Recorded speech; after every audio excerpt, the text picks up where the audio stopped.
today's video, I will gonna show you 3 ways on holding and burping. Lifting and holding a baby.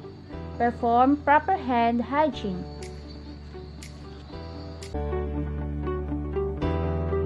Cradle hold.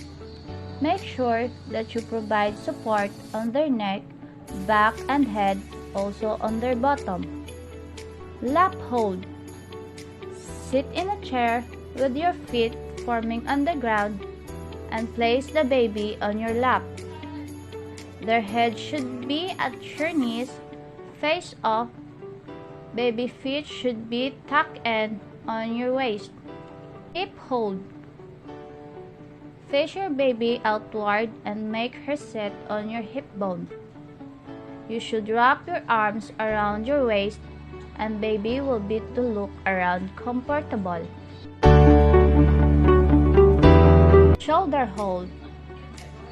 Make sure that you use a burping cloth to manage the mess. Sit upright or stand and hold your baby against your chest. Your baby change should rest on your shoulder. Gently tap or rub the back to help him burp. Face down on your lap.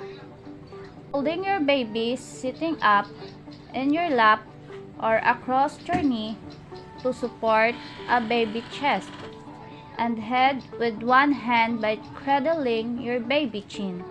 In the palm of your hand, gently tap the back or rub to help him burp. Sitting up. Gently assist the baby to be in a sitting position. Support the neck and the head. Gently tap the back or rub to help him burp.